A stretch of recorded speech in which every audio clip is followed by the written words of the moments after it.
बैठ जाइए, बैठ जाइए।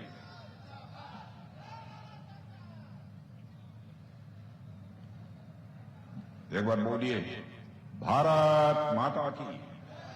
वाह, वेरी गुड।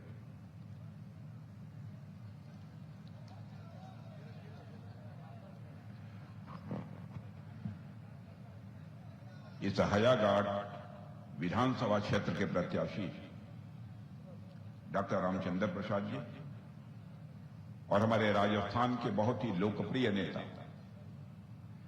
जिनकी ईमानदारी में आज तक कभी कोई बट्टा नहीं लगाया, ऐसे वहां के पूर्व प्रदेश अध्यक्ष डॉक्टर सीपी जोशी जी,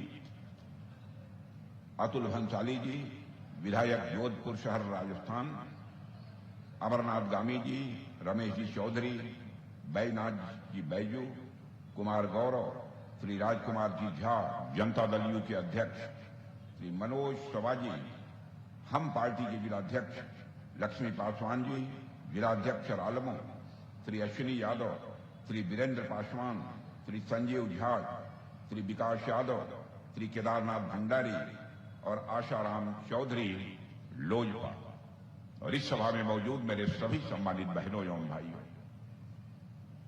संभवतः पहली बार इस स्थान पर किसी सार्वजनिक सभा को संबोधित करने के लिए आप सबके सामने खड़ा हुआ।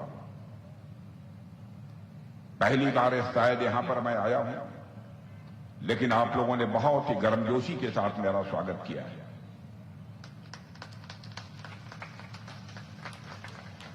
भारत की परंपरा है और शिष्टाचार का तकाजा है, स्वागत, अभिनंदन और सलाम दुआ कभी एक तरफा नहीं होना चाहिए। इसलिए मैं भी अपनी तरफ से शीश झुकाकर आप सभी बहनों भाइयों का हार्दिक अभिनंदन करता हूं, आप सभी का मैं स्वागत करता हूं।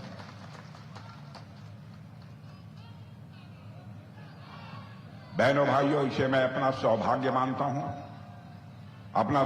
मानता हूं कि महाकवि विद्यापति जी की इस भूमि पर मुझे आने का अवसर प्राप्त हुआ है, जिन्होंने अपनी लेखनी के माध्यम से मैथिली भाषा एवं संस्कृति को केवल भारत में ही नहीं बल्कि विश्व में गौरवान्वित किया है। यह माता के सीता के त्याग और तपस्या की यह भूमि है। यदि मैं कहूं कि यदि मैं यहां आया हूं तो मां सीता का भी आशीर्वाद आप सबको तो प्राप्त है ही, मुझे भी माता सीता का आशीर्वाद प्राप्त होगा।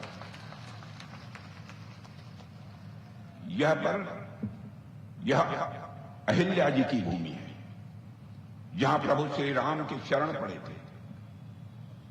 माने इस भूमि की महत्ता जितनी भी गाई जाए, जितनी भी कही जाए, मैं समझता हूं वो अपने में बहुत कम है मेरे बहनों भाइयों। और आज यहां पर मैं आया हूं तो रामचंद्र जी के लिए वोट मांगने आया हूं, भारतीय जनता पार्टी के जो हमारे प्रत्याशी हैं।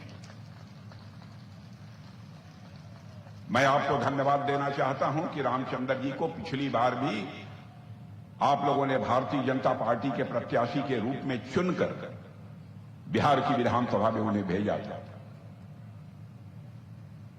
5 साल में उन्होंने अच्छा काम किया कि खराब काम किया, यह तो मैं नहीं जानता हूं, लेकिन बहनों भाइयों, रामचंद्र जी के बारे में जितनी बात मैं जानता हूं, उस आधार पर मैं यह दावे के साथ कह सकता हूं, कोई यह शिकायत कर सकता है यह काम करना चाहिए था, रामचंद्र जी ने नहीं किया, वह काम करना चाहिए था, रामचंद्र जी ने नहीं किया, लेकिन कोई मां का लाल उंगली उठाकर नहीं कह सकता कि रामचंद्र जी के दामन पर कोई भ्रष्टाचार की दाग लगी हुई हो, या कोई नहीं कह सकता।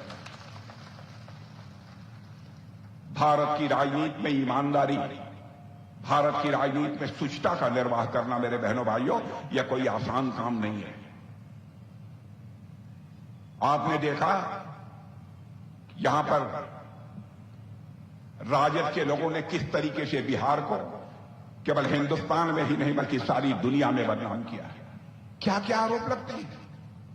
जो यहां का मुख्यमंत्री रह चुका हो उसको वर्षों तक जेल की हवा खानी पड़ती है। क्या हर बिहारवासी का इससे मस्तक नीचा नहीं होता?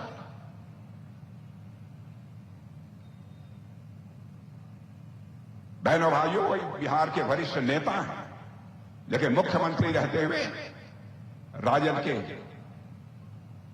उन नेताओं ने जो कुछ भी किया, आज पूरे परिवार के ऊपर भ्रष्टाचार का आरोप लगा हुआ है। मैं समझता हूं कि यह बहुत बड़ी वेदना का विषय है, केवल आपके लिए ही नहीं। मनुष्य जीवन में सभी चीजों से समझौता कर सकता है मेरे बहनों भाइयों, लेकिन मान सम्मान स्वाभिमान से कभी समझौता नहीं कर सकता है। क्या आपको नहीं लगता है कि बिहार के बाहर आप जाते होंगे तो आपसे कोई कहता होगा कि वहां के जो मुख्यमंत्री रह चुके हैं 15 वर्षों तक, चारा घोटाले में उन्हें जेल की हवा खानी पड़ रही है, परिवार के सभी सदस्यों पर भ्रष्टाचार के आरोप लगे हैं। क्या आपका यह सब सुनकर मस्तक ऊंचा होता है कि मस्तक नीचा होता है? इसलिए मैं कहने आया हूं मेरे बहनों भाइयों कि आपने अभी अभी छठ का महापर्व मनाया है, और मैं मानता हूं कि अभी बिहार चुनावी महापर्व मनाने की तैयारी कर रहा है। चुनाव में मुद्दा साफ है कि आने वाले वर्षों में बिहार को विकसित राज्य बनाना है या फिर उसे जंगल राज की ओर ले जाना है। यह फैसला यदि करना है तो आप सभी को यह फैसला करना है। और आप जानते हैं हमारे प्रधानमंत्री जी ने घोषणा की है कि भारत को हमें विकसित भारत बनाना है 2047 तक। और भारत विकसित भारत तभी बनेगा जबकि हमारा बिहार यह विकसित बिहार बनेगा, तभी यह संभव है। कोई आप में से कह सकता है, हमारे विरोधी भी ये कह सकते हैं, कैसे आपके प्रधानमंत्री मोदी जी भारत को विकसित भारत बना देंगे, दुनिया में सबसे धनवान बना देंगे 2047 तक? यह सवाल कोई पूछ सकता है। और बहनों भाइयों, अपनी बात आगे कहने के पहले मैं यह भी कहना चाहता हूं, हमारे प्रेस के मित्र यहां पर बैठे हैं, यहां पर बड़े जागरूक लोग हैं यहां के, यह भी मैं जानता हूं। हमारी कोई भी बात गलत हो, कोई भी बात गलत हो, तो मैं आपसे यह निवेदन करना चाहूंगा कि आप सार्वजनिक रूप से उसकी आलोचना करिएगा, मैं उसका स्वागत करूंगा। क्योंकि हमने जिंदगी में राजनीति की है तो जनता की आंखों में धूल झोंक कर राजनीति नहीं की है, जनता की नजरों में नजर मिलाकर मैंने राजनीति की। इसलिए मैं कहता हूं, कोई ये सवाल पूछ सकता है, कैसे मोदी जी भारत को दुनिया का धनवान देश बना देंगे? कौन सा जादू है? जादू की छड़ी आप जानना चाहते हो तो आप सुन लो मेरे बहनों भाइयों। 2014 में जब मोदी जी भारत के प्रधानमंत्री बने थे, हम लोगों की सरकार बनी थी, तो उस समय धन दौलत के आकार के मामले में, जिसे अंग्रेजी में इकोनॉमी की साइज बोलते हैं, धन दौलत के आकार के मामले में हमारा भारत सारी दुनिया के देशों में धन दौलत के मामले में 11वें स्थान पर था। लेकिन 8, 9, 10 वर्षों के अंदर ही यह भारत धन दौलत के मामले में जो 11वें स्थान पर दुनिया में था, वह जंप लेकर आज दुनिया के देशों में 4थे स्थान पर आकर खड़ा हो गया है। बहनों भाइयों, यह करिश्मा है। इसलिए मैं दावे के साथ कह रहा हूं, भारत धनवान भारत बनेगा, भारत विकसित भारत बनेगा, दुनिया की कोई ताकत इसे नहीं रोक सकती। आज पहले भारत दुनिया में जाता था, अंतर्राष्ट्रीय मंचों पर भारत कुछ बोलता था तो भारत की बातों को जिस गंभीरतापूर्वक लिया जाना चाहिए नहीं लिया जाता था। लेकिन आज भारत अंतर्राष्ट्रीय मंचों पर, विश्व के मंचों पर भारत कुछ बोलता है तो सारी दुनिया कान खोलकर सुनती है कि भारत बोल क्या रहा है। मेरे बहनों भाइयों, यह है आज का भारत प्रधानमंत्री मोदी जी के नेतृत्व में। अब जहां तक बिहार का प्रकार है, बिहार में इसे आप स्वीकार करेंगे, नीतीश जी 20 वर्षों तक मुख्यमंत्री रहेंगे। बहनों भाइयों, क्या है कोई महाकाल यह उंगली उठाकर कह दे कि नीतीश जी के 20 वर्षों तक मुख्यमंत्री रहने के बावजूद उनके ऊपर एक भी भ्रष्टाचार का आरोप लगा?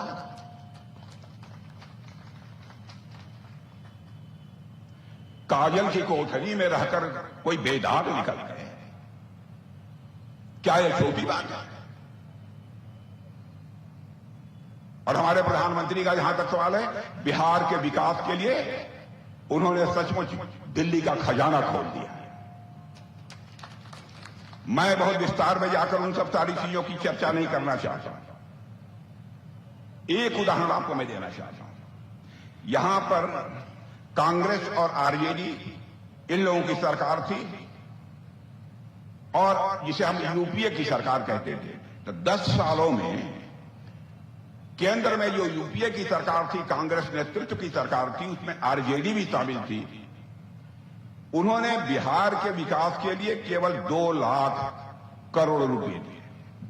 लेकिन जानते हैं, ये 11 वर्षों के अंदर ही हमारे प्रधानमंत्री ने बिहार के विकास के लिए 15 लाख करोड़ रुपए मुहैया कराए हैं। बहनों भाइयों, यह है इस बिहार के प्रति एक लगाव। बिहार सांस्कृतिक दृष्टि से बहुत ही एक अपना विशेष स्थान हमारे भारत में रखता है। हर दृष्टि एक से एक योग्य महापुरुष यहां पैदा हुए हैं, चाहे वह साहित्य का क्षेत्र हो, चाहे स्वतंत्रता संग्राम का क्षेत्र हो। माता सीता भी कहीं की मानी जाती हैं तो बिहार की ही मानी जाती है। मेरे बहनों भाइयों, हम सभी लोग मानते हैं एक ऐसी यह पुण्य भूमि है। लेकिन क्या हो गया, इसके पहले कांग्रेस की जो सरकार थी, कांग्रेस नेतृत्व की यूपीए सरकार, क्यों नहीं उसने विकास किया? आज दोनों लोग एक दूसरे से गले से गला मिलाकर भारतीय जनता पार्टी के नेतृत्व की एनडीए को हराना चाहते हैं, नीतीश जी को कुर्सी से हटाना चाहते हैं और नीतीश जी के ऊपर भी अनावश्यक अब भ्रष्टाचार का आरोप नीतीश जी पर नहीं लगा सकते। कहते हैं नीतीश जी अब हो गया बहुत। लेकिन बहनों भाइयों, जो ईमानदार व्यक्ति है, जो ईमानदार व्यक्ति है, ताजपोशी होनी चाहिए तो उसी की ताजपोशी होनी चाहिए। इन लोगों ने तमाशा बना दिया है। और आप जानते हैं, अभी अभी आरजेडी ने, राजद ने चुनावी घोषणा पत्र जारी किया है और उसने कहा है कि हर व्यक्ति के एक घर में एक को हम सरकारी नौकरी देंगे। मैं आपसे पूछना चाहता हूं, यह संभव है? मेरे बहनों भाइयों, जो समझदार लोग हों, कम से कम उनसे मैं पूछना चाहता हूं कि लगभग यहां 2 करोड़ 80 लाख घर हैं। क्या कोई ऐसा महापुरुष आ सकता है जो कि सभी घरों में 5 साल के अंदर सबको एक एक पक्की सरकारी नौकरी दे? मैं लालू जी और तेजस्वी जी से और राहुल गांधी से पूछना चाहता हूं कि राहुल जी, तेजस्वी जी, लालू जी, क्या सच बोलकर राजनीति नहीं की जा सकती? राजनीतिक कामयाबी हासिल करने के लिए झूठ बोलना का यह आवश्यक है? राजनीतिक कामयाबी हासिल करने के लिए क्या जनता की आंखों में धूल झोंकना आवश्यक है? क्या अपने राज्य और देश की जनता की आंखों में आंख मिलाकर राजनीति नहीं की जा सकती? क्यों इतना सरासर आप झूठ बोल रहे हैं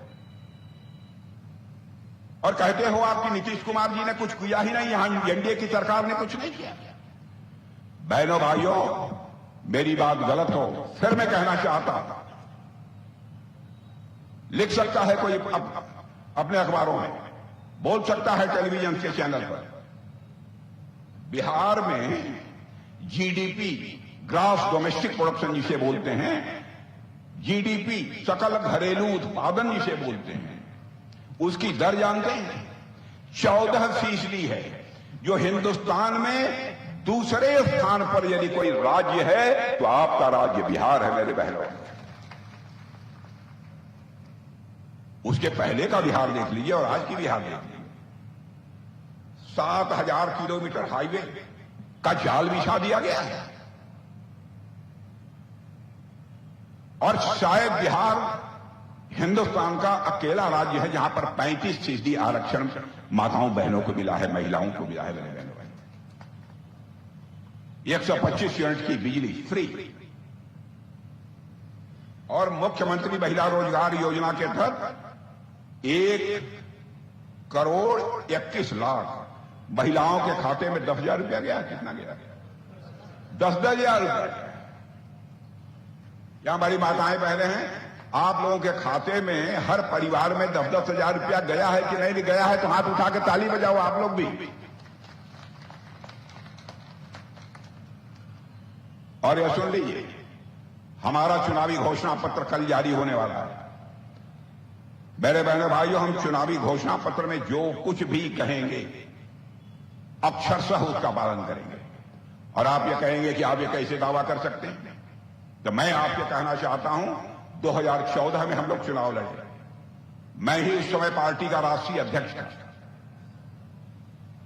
आप उठाकर देख लीजिए, चुनावी घोषणा पत्र जो तैयार हुआ उसमें जो भी कहा था अक्षरशः उसका 5 वर्षों के अंदर हम लोगों ने पालन किया। दूसरी बार जब चुनावी घोषणा पत्र बन रहा था तब मोदी जी ने कहा कि राजनाथ सिंह, आप भले ही राष्ट्रीय अध्यक्ष नहीं हैं, लेकिन चुनावी घोषणा पत्र बनाने की जिम्मेदारी आपके कंधों में। और बहनों भाइयों, दूसरी बार भी जो चुनावी घोषणा पत्र में हम लोगों ने वादे किए थे अक्षरशः उसको पूरा किया। तीसरी बार भी जो चुनावी घोषणा पत्र बना उसमें भी मोदी जी ने कहा कि राजनाथ सिंह जी, आप लोग बैठकर चुनावी घोषणा पत्र बनाएंगे। उनको विश्वास था कि हम लोग जो बनाएंगे वही बातें लिखेंगे घोषणा पत्र में जिसको पूरा किया जा सके, जिस पर अमल किया जा सके। बहनों भाइयों, हम देश की जनता की आंखों में धूल नहीं झोलेंगे।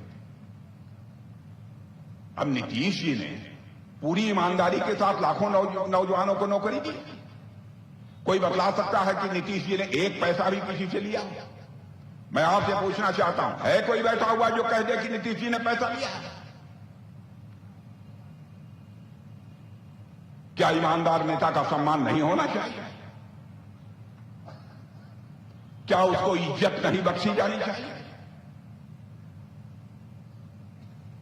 बहनों भाइयों, फैसला आपके हाथ में है। इतना सरासर झूठ, माने 2 करोड़ 80 लाख लोगों को राजद कहती है, तेजस्वी जी कहते हैं हम घर घर में सरकारी नौकरी दे देंगे। न भूतो न भविष्य, न कभी हुआ है न हो पाएगा। मेरे बहनों,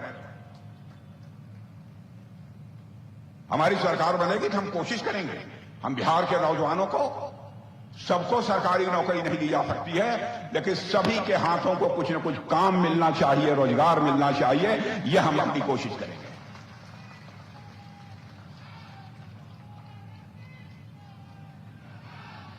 यह हम कोशिश करेंगे और हम कोशिश करेंगे। मैं समझता हूं आप सबका भी सहयोग प्राप्त होगा, तो उसमें हमको निश्चित रूप से कामयाबी मिलेगी। और जो ये नौकरी देने की बात करते हैं, मैं आंकड़ा देख रहा था, यदि हर परिवार में तेजस्वी जी एक जवान को नौकरी देंगे तो जानते हैं कितना खर्च होगा? 12 लाख करोड़ रुपया। एक आदमी को 35-40 हजार रुपया मिला महीने वेतन, तो 12 लाख करोड़ रुपया खर्च होगा। जानते हैं बिहार का बजट कितना है? 3.17 लाख करोड़। बताइए, 3-3.25 लाख करोड़ जिसका बजट है, उसमें 12 लाख करोड़ की बात कर रहे हैं। कहां से पैसा लाए? मैं यही कहना चाहता हूं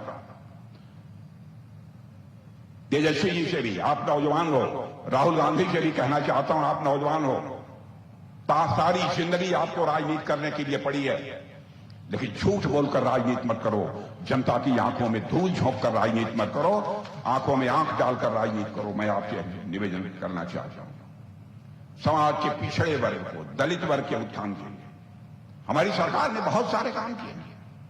ओबीसी कमीशन, मैं राहुल जी से पूछना चाहता हूं,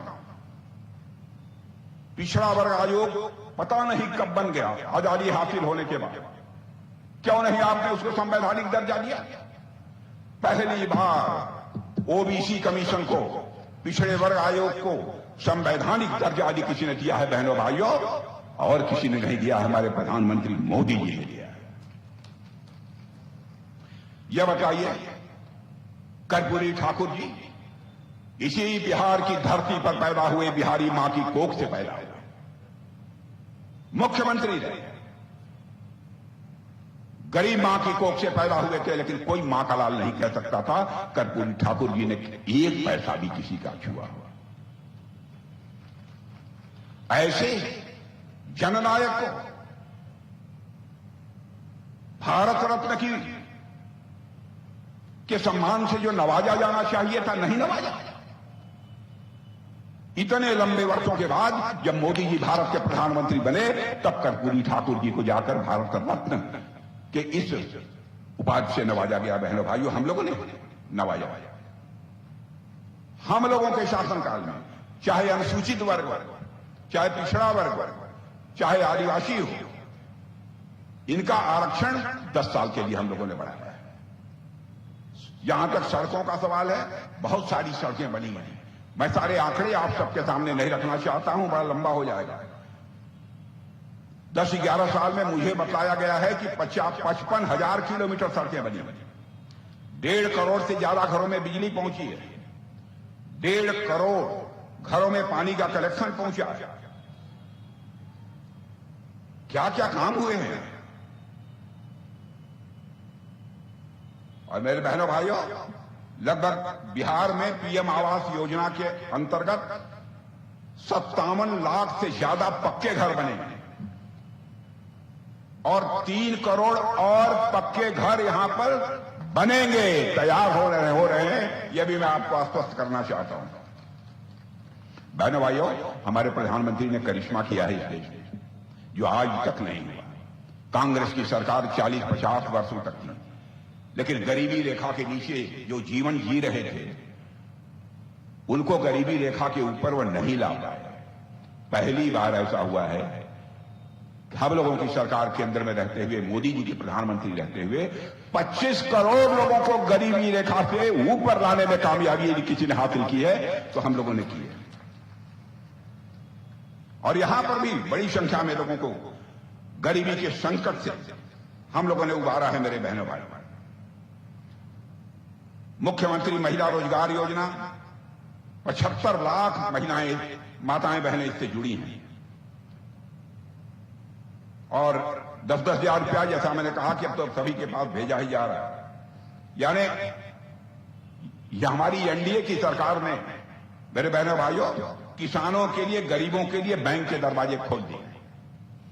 पहले यदि कांग्रेस की सरकार थी, राजद की सरकार थी, थोड़ा बहुत यदि किसी ने कुछ दिया भी होगा तो उसमें आधा पैसा तो भ्रष्टाचार की भेंट चढ़ जाएगा।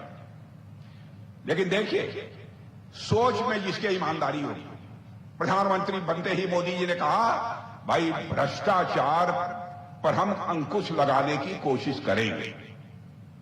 अब भाई भ्रष्टाचार पर हम एकदम जड़ से समाप्त कर देंगे, यह कोई दावा नहीं कर सकता। झूठ नहीं बोला, कोशिश करेंगे। और मेरे भाइयों, जिस समय पहली मीटिंग हो रही थी, मैं भारत का गृह मंत्री था उस समय, प्रधानमंत्री जी बैठे थे, सारे अधिकारी आए, उन्हीं के आवास पर मीटिंग थी, मैं भी बगल में बैठा था। तो अधिकारियों को मोदी जी निर्देश दे रहे थे, देखो भाई, ये कोशिश करो हर परिवार के लोगों का खाता खुल जाना चाहिए। इतना जोर देकर उन्होंने कहा, चाहे जो खाता खुलना चाहिए। मैंने कान में पूछा कि मोदी जी खाता खोलने पर इतना जोर क्यों दे रहे हैं? तो उन्होंने कहा, राजनाथ जी बाद में बताएंगे।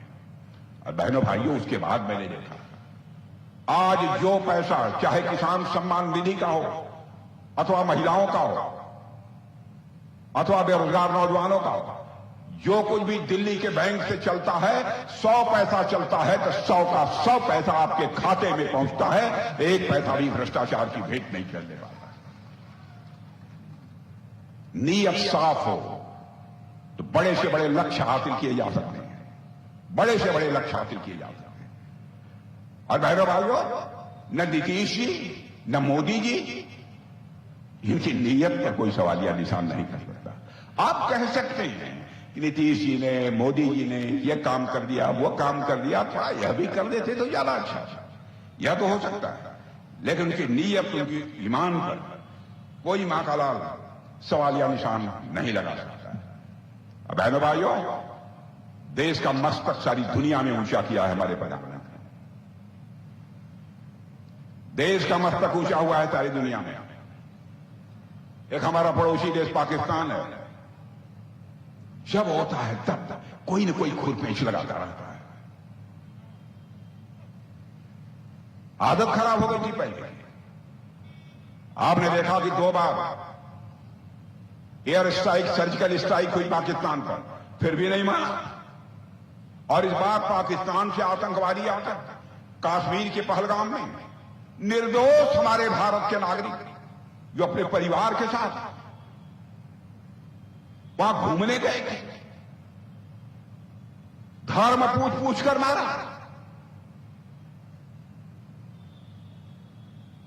और यह कहा कि अपनी नेकर उतारो, जंघिया उतारो, देखना चाहता हूं तुम किस धर्म को मानने वाले हो। क्या तमाशा। बहनों भाइयों, उस समय आग लग गई थी हम लोगों को।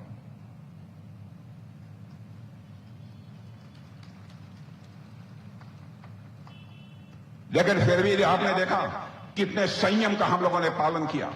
जाति, धर्म और मजहब के आधार पर हम राजनीति करने वाले लोग नहीं हैं। इंसाफ और इंसानियत के आधार पर राजनीति करने वाले हम लोग हैं। संयम बरता हम लोगों ने।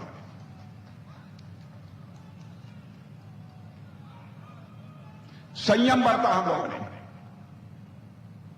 हम लोगों ने जब वहां पर ऑपरेशन सिंदूर के द्वारा स्ट्राइक की, जितने बड़े आतंकवादी संगठन थे उनके ठिकानों पर जब स्ट्राइक की मेरे बहनों भाइयों, तो उसके पहले बैठकर हम लोगों ने चर्चा की कि भाई यह ध्यान रखना, आम पाकिस्तानी नागरिक पर सर्जिकल स्ट्राइक नहीं होनी चाहिए। निर्दोष नागरिक नहीं मारा जाना चाहिए। मारा जाना चाहिए तो आतंकवादी ही मारा जाना चाहिए। और बहनों भाइयों, अब नंबर तो नहीं बताऊंगा कितने मारे गए, लेकिन आप मान लो, जय जयकार करो, खूब अच्छी खासी संख्या।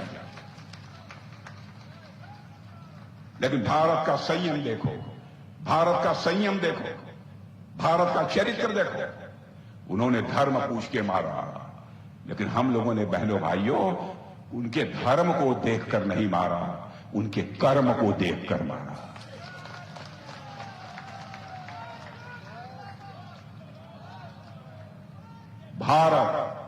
भारत दुनिया का अकेला देश है बहनों भाइयों, जिसने यहां के ऋषियों और मनीषियों ने भारत की सीमा में रहने वाले लोगों को ही अपने परिवार का सदस्य नहीं माना है, बल्कि पूरे विश्व की धरा पर रहने वाले लोगों को अपने परिवार का सदस्य मानते हुए वसुधैव कुटुंबकम का संदेश सारे विश्व को दुनिया के किसी देश ने दिया है तो केवल और केवल हमारे और आपके देश भारत ने दिया है। इसीलिए हम धर्म के आधार पर भेदभाव नहीं करेंगे। प्रधानमंत्री ने जो पैसा भेजा है हमारे मोदी जी ने लोगों के खातों में, यह देखा कि यह मुस्लिम महिला है, यह देखा कि यह मुस्लिम किसान है। किसान है तो है, सबके खातों में पैसा है। और यहां ये जाति पात की बात करते हैं, कहते हैं मैं आऊंगा तो वक्फ बोर्ड वक्फ बोर्ड में जो संशोधन हुआ है उसको समाप्त कर देंगे। अरे इतना झूठ। बहनों भाइयों, संसद का कानून है, कोई बांका लाल इसे समाप्त नहीं कर सकता, कोई राज्य नहीं समाप्त कर सकता। मैं प्रेस के दोस्तों से कहना चाहता हूं, मेरी बात गलत हो तो लिख देना।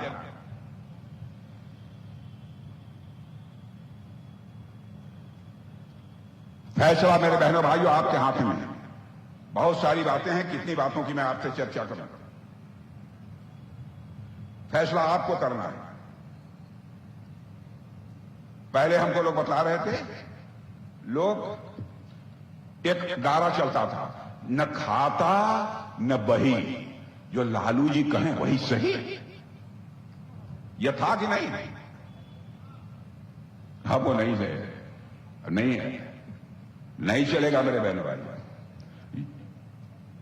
जो जनता कहेगी वही सही, और किसी के कहने की बात कोई सही नहीं हो सकती। फोन पर टेंडर मिलते थे, और जिन बच्चों की किडनैपिंग हो जाती थी, अपहरण हो जाता था, तो अपहरण का पैसा फोन करके कम कराया जाता था। क्या सरकार है? इसे ही हुकूमत कहते हैं। ऐसे लोग जनता की सेवा ईमानदारी से नहीं कर सकते मेरे भाई। और इतने गंभीर भ्रष्टाचार के आरोप किसी पर लगे हैं। मैं सचमुच, हमारे बहुत अच्छे संबंध है, कहते हुए मुझे संकोच भी होता है, लेकिन मेरा यह मानना है, आप लोग ध्यान से सुन लीजिए, मेरा यह मानना है, चाहे कितना भी बड़ा कोई नेता क्यों न हो, यदि उस पर भ्रष्टाचार का आरोप लगता है, प्रथम दृष्टया पहली नजर में यदि आरोप सिद्ध होता है, मेरा यह मानना है कि वह नेता चाहे कितनी भी बड़ी कुर्सी पर क्यों न बैठा हो, वह तुरंत उसे अपने पद से त्याग पत्र दे देना चाहिए और तब तक सत्ता को स्वीकार नहीं करना चाहिए जब तक कि वह आरोप मुक्त नहीं हो। इसे करके हिंदुस्तान में यदि किसी ने दिखाया है तो भारतीय जनता पार्टी ने दिखाया। हमारी लाल कृष्ण आडवाणी थी, उन पर ऐसे ही भूल जुलूल बदनाम करने के लिए आरोप लग गया। आरोप लगते ही उन्होंने कहा मैं संसद की सदस्यता से त्याग पत्र देता हूं और तब तक भारत की संसद में कदम नहीं रखूंगा जब तक कि मैं आरोप मुक्त नहीं करूंगा। क्या बहना भाइयों, आप इसको इन नेताओं पर दबाव डालकर इसको अमल में नहीं ला सकते। जात पात पर मत जाइए, मैं आपसे निवेदन करना चाहता हूं, इंसाफ और इंसानियत की राजनीति होनी चाहिए। मेरे बहनों भाई, हमारी सरकार ने क्या क्या तय किया है, क्या क्या करेंगे, उसके बारे में मैं समझता हूं इसके पहले आप लोगों ने कुछ बताया है कि नहीं बताया? बताया कि नहीं बताया? अभी नहीं। अरे राम राम, तो बहुत लंबा समय लग जाएगा, आगे की हमारी सभाएं हैं। और बहनों भाइयों, इससे बड़ी बात क्या हो सकती है? मैथिली भाषा की पूछ राष्ट्रीय स्तर पर नहीं, अंतर्राष्ट्रीय स्तर पर होने लगी है। और आप जानते हैं कि भारत के संविधान का अनुवाद भी पहली बार मिथिला भाषा में किसी ने कराने का काम किया है तो हमारी सरकार ने किया। मिथिलांचल की स्थानीय भाषा ही मैथिली है। और भी बहुत सारी चीजें हैं, बहुत काम किया हमारी सरकार ने। मैं सारी चीजों की चर्चा करूंगा तो मैं यही भाषण करता रह जाऊंगा। इसलिए मेरे बहनों भाइयों, मैं आप सबसे ये कहना चाहता हूं कि आप सभी का भरपूर समर्थन, अन्य भी नेता आएंगे, बोलेंगे, आपके पास पर्चियां भी पहुंचेंगी, ये लोग आपको हर चीज की जानकारी देंगे, क्योंकि हमको आगे की भी सभाओं को संबोधित करना है। इसलिए मैं पक्का मानकर जाऊं कि हमारे रामचंद्र जी को आप जिता देंगे। नहीं, देखिए एक बात, देखिए जो कुछ भी मैंने कहा है पूरी ईमानदारी से कहा है, जो कुछ भी कहा है पूरी ईमानदारी। अच्छा ये बताइए, जो कुछ भी मैंने कहा उस ईमानदारी पर शक हो तो जरा हाथ उठाइए। शक है? नहीं है ना? तो नहीं है तो आप ये बतलाइए कि रामचंद्र जी को आप, चाहे कोई नाराज भी होगा कि नहीं कहेगा। बहन भाइयों भूल जाइए, प्रश्न रामचंद्र जी का नहीं है, प्रश्न है बिहार राज्य का, प्रश्न है हिंदुस्तान का मेरे बहनों भाइयों। इसलिए मैं आप सबसे अपील करता हूं,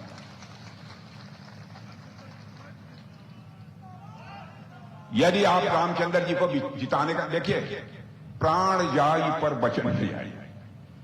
मेरे नौजवानों, आप लोग भी बोलना ईमानदारी से, यदि रामचंद्र जी को सचमुच आप जिता देंगे बम्पर वोटों से, तो एक बार दोनों हाथ उठाकर ताली बजा दीजिए तो मैं मान लूं। दोनों हाथ उठाकर ताली बजा दीजिए तो मैं मान लूं।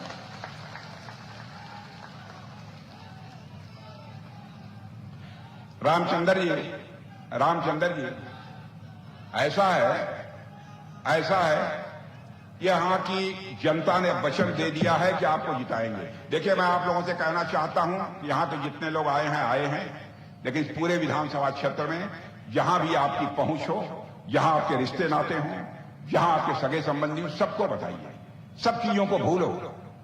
एनडीए की सरकार हमको बनानी है, इसलिए रामचंद्र जी को भी जिताओ। और मैं बता दूं, यदि बंपर वोटों से रामचंद्र जी को आपने जिता दिया और रामचंद्र जी ने यदि फिर से मुझे कभी बुलाया तो बहनों भाइयों मैं स्वयं यहां पर आऊंगा, स्वयं आऊंगा। और यदि आऊंगा,